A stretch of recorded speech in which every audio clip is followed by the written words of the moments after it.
Hello दोस्तों, क्या religion नशा है?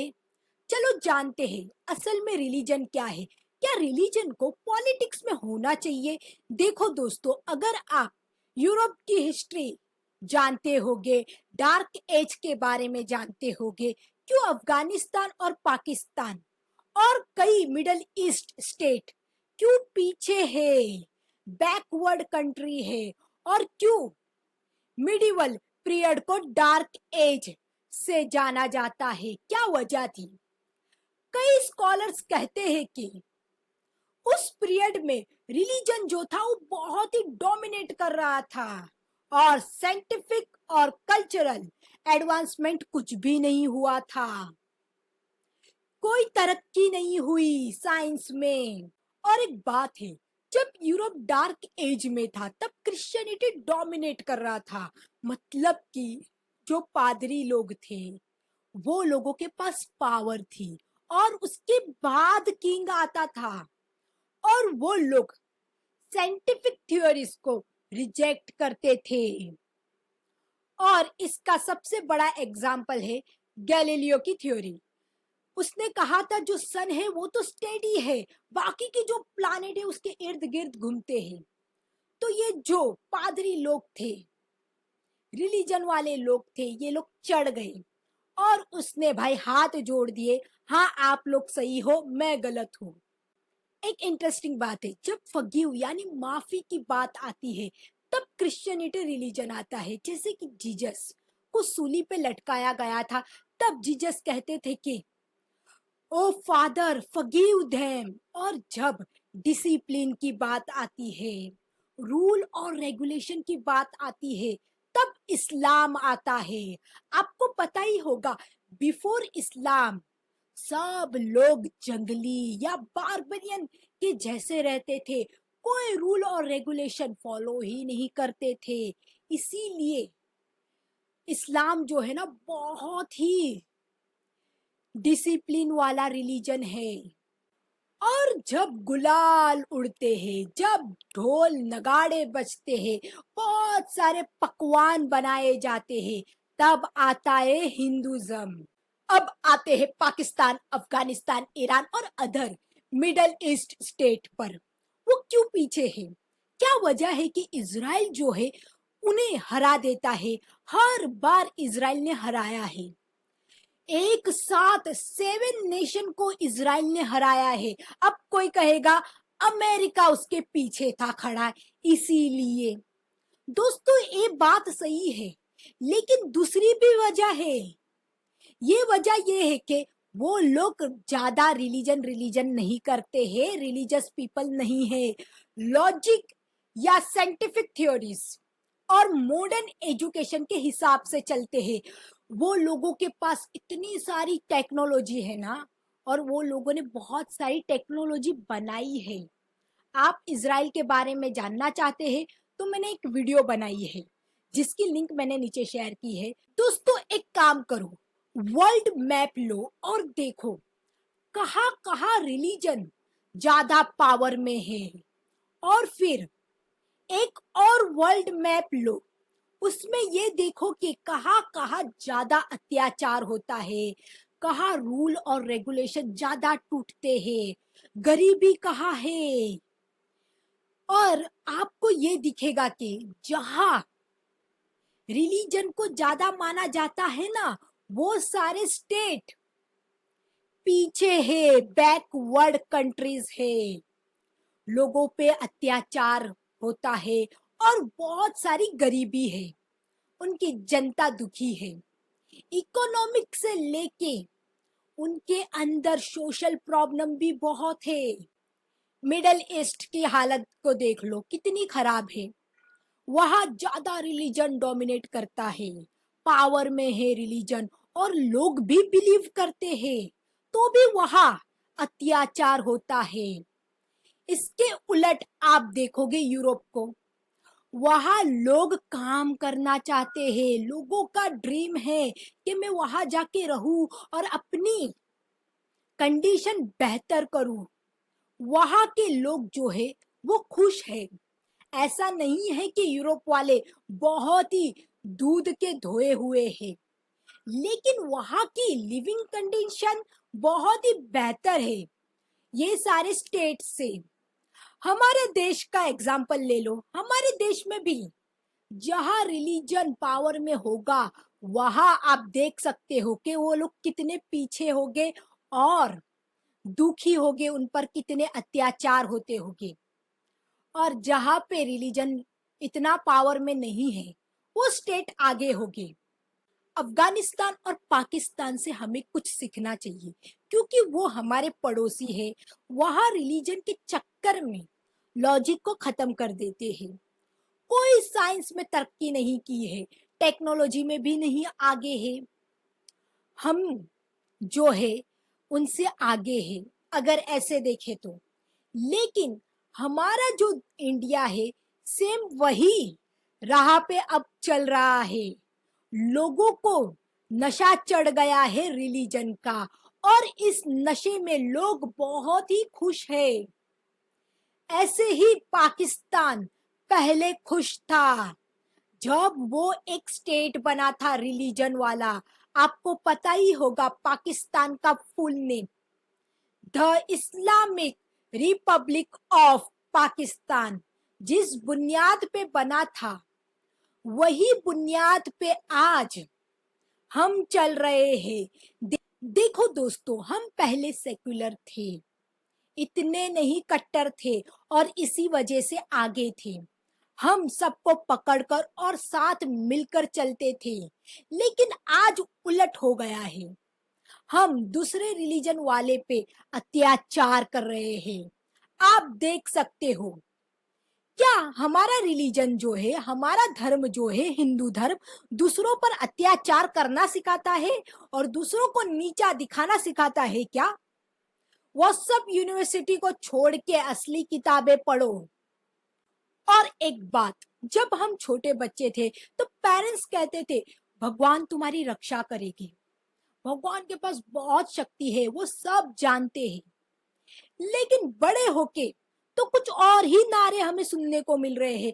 जागो हिंदू, भगवान की रक्षा करो, अपने धर्म की रक्षा करो। ये कब हुआ मैं भी शॉक में हूँ।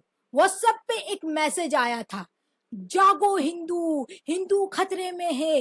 लेकिन दिख तो कुछ और ही रहा है, इंसानियत खतरे में है। और भगवान को क्या जरूरत है, भगवान कैसे खतरे में आ सकते हैं? और ये देखो स्क्रीन पर कुछ और ही दिख रहा है, आपको कुछ और लोग ही खतरे में दिख रहे होंगे। और एक क्वेश्चन है, क्या रिलीजन को पॉलिटिक्स में होना चाहिए या फिर एक सेक्युलर स्टेट होना चाहिए या फिर बिल्कुल भी नहीं होना चाहिए? क्योंकि रिलीजन जो है वो पर्सनल है और ये एक इंडिविजुअल की फ्रीडम है। घर पर जितना भगवान का नाम लेना है, भक्ति करनी है, नमाज करना है, करा करो, किसने रोका है? लेकिन बाहर आओ तो इंडिया के नागरिक बन के आओ। आई एम इंडियन ऐसा बोलो, ना कि आई एम हिंदू, सिख, साई, बुद्धिस्ट, जैन, मुस्लिम और क्रिश्चियन। ये सब इंसान को अलग कर देते हैं दूसरे इंसान से। क्या रिलीजन के लोग साथ में रह सकते हैं डिफरेंट डिफरेंट और प्यार सिखा सकते हैं डिफरेंट डिफरेंट रिलीजन वाले? क्योंकि बहुत लोगों ने कोशिश की है कि सब रिलीजन जो है वो इक्वल है, सबको रिस्पेक्ट दो सब रिलीजन को। लेकिन दोस्तों, अगर आप सब रिलीजन रीड करोगे आपको कमी दिख के ही आएगी। कोई भी रिलीजन जो है वो परफेक्ट नहीं है। रिलीजन अगर एक इंडिविजुअल तक रहे, ये मेरा और मेरे भगवान या गॉड का रिश्ता है तो ठीक है। वही रिलीजन अगर पॉलिटिक्स में आ जाए तो प्रॉब्लम बन जाती है। तो दोस्तों, पॉलिटिक्स में रिलीजन बिल्कुल भी नहीं होना चाहिए। रिलीजन वाली पार्टी बिल्कुल नहीं होनी चाहिए। इससे देश में शांति बनी रहेगी और बैलेंस बना रहेगा। कोई भी खतरे में नहीं आएंगे, ना हिंदू खतरे में आएंगे, ना मुस्लिम खतरे में आएंगे, ना क्रिश्चियन लोग खतरे में आएंगे, कोई भी नहीं। अगर रिलीजन पावर में रहेगा तो यही दौड़ में हम लगे रहेंगे। हिंदू राष्ट्र बनाना है, इस्लामिक स्टेट बनाना है या क्रिश्चियन स्टेट बनाना है, जिसमें अदर्स रिलीजन वाले लोग जो होंगे वो बिल्कुल आपकी कैटेगरी में इंसान नहीं होगे, वो एक थर्ड पार्टी होगे, आप उन पर अत्याचार करोगे, सीधी सी बात है। इसीलिए रिलीजन को पॉलिटिक्स में आना ही नहीं चाहिए, इससे बहुत बड़े दंगे भी होते हैं। कुछ लोग अपनी सत्ता को बचाने के लिए ये खिलौने से खेल उठते हैं।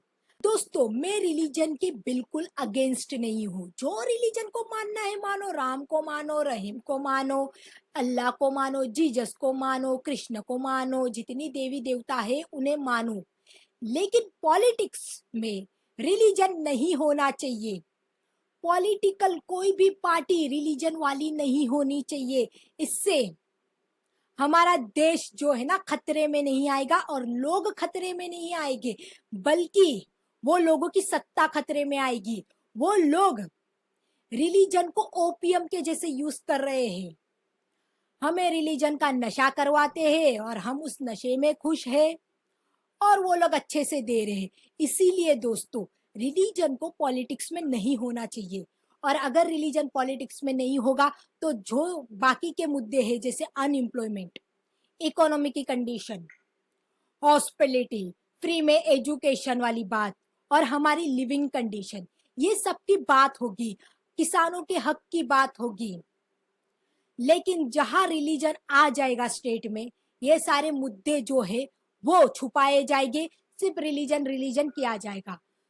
बाबा और रिलीजन पर वही लोग बिलीव कर सकते हैं, मान सकते हैं, जिसको कुछ चाहिए होता है, जो लालची होता है, लालच होता है उसके मन में कि मैं ये करूंगा तो मुझे स्वर्ग मिलेगा, जन्नत मिलेगी या फिर हेवन मिल जाएगा। और दोस्तों, मेरा बिजनेस बहुत ही अच्छे से चलेगा अगर मैं ये सारी चीजें करूंगा।